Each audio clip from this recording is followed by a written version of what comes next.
مفتی Rashid Ahmad Khurshid official. ایک صاحب نے سوال کیا، میڈیسن کمپنیاں اپنا سیل بڑھانے کے لیے ڈاکٹر اور فارماسسٹ کو گفٹ آفر کرتے ہیں، جیسے ٹی وی، ایئر کنڈیشن، کھانے پینے کی اشیاء یا کوئی سیر و تفریح کی پیشکش، یہ سب قبول کرنے کی شرعی حیثیت کیا ہے؟ اگر سختی سے منع کرنے کے باوجود ایسا کوئی گفٹ گھر بھجوا دیا جائے اور کمپنی واپس لینے سے انکار کر دے تو ان چیزوں کے ساتھ کیا کرنا چاہیے؟ دیکھیں، اس کے بارے میں اصولی بات یہ سمجھنی چاہیے کہ جب کسی انسان کو کوئی بھی گفٹ، کوئی بھی ہدیہ اس کے منصب یا عہدے کی وجہ سے ملتا ہے تو اس کو تفصیل سے، یعنی اس میں تفصیل یہ ہے کہ بعض اوقات اس کے لیے وہ لینا جائز ہوتا ہے، بعض اوقات لینا جائز نہیں ہوتا۔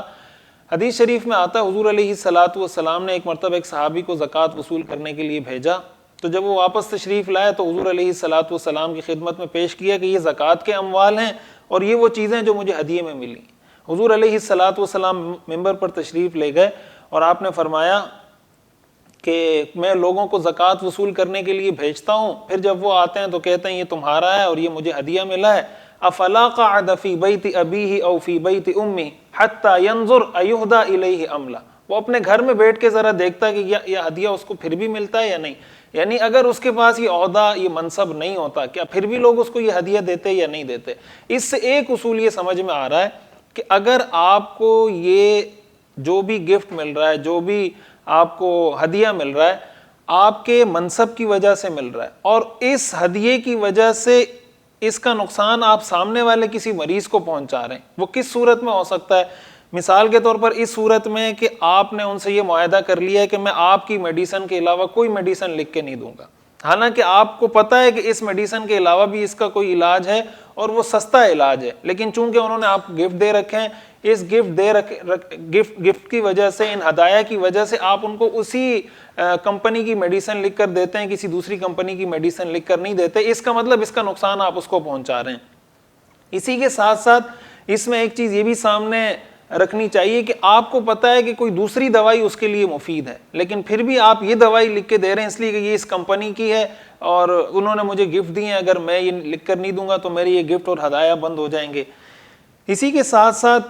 یہ بھی دیکھا جائے کہ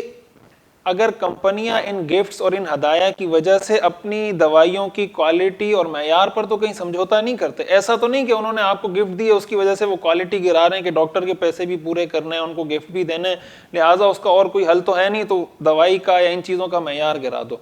خلاصہ کلام یہ ہے کہ اگر ان گفٹس اور ان ہدایہ کی وصولی کی وجہ سے آپ کسی بھی طرح اپنے مریض کو، پیشنٹ کو، اپنے کسٹمر کو نقصان پہنچا رہے ہیں کسی بھی سینس میں، کسی بھی جہت سے، تو پھر آپ کا یہ ہدیہ لینا جائز نہیں۔ لیکن اگر ان میں سے کوئی ایسی خامی اس کے اندر موجود نہیں، آپ بالکل ایمانداری کے ساتھ معیاری کام کر رہے ہیں، جس مریض کی جو دوا مناسب ہے وہی لکھ رہے ہیں، چاہے اس کمپنی کی ہے یا دوسری کمپنی کی ہے، اور مریض کے فائدے کو پیش نظر رکھ رہے ہیں کہ اگر اس کو سستی دوائی مل سکتی ہے تو وہی آپ لکھ کے دے رہے ہیں، اس کمپنی کی لکھ کے نہیں دے رہے، تو ایسی صورت میں ایسے ہدایہ کا وصول کرنا جائز ہے۔ اور اگر ان میں سے کوئی ایلیمنٹ اس میں پایا جائے جس کی وجہ سے آپ دوسرے کی حق تلفی کر رہے ہوں تو پھر یہ وصول کرنا جائز نہیں ہے۔ میں نے سوال کیا، مفتی صاحب میں آخری رکعت میں کھڑا ہو گیا لیکن ساتھ ساتھ بیٹھ گیا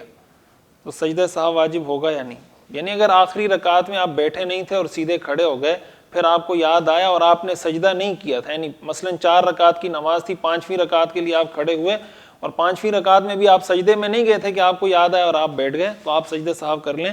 تو آپ کی نماز ہو جائے گی۔ لیکن اگر آپ آخری رکعت میں کھڑے ہو گئے اور مثلا 5ویں رکعت کا سجدہ بھی کر لیا تو ایسی صورت میں سجدہ سہو سے وہ نماز آپ کی درست نہیں ہوگی، آپ کو نماز دوبارہ پڑھنی پڑے گی۔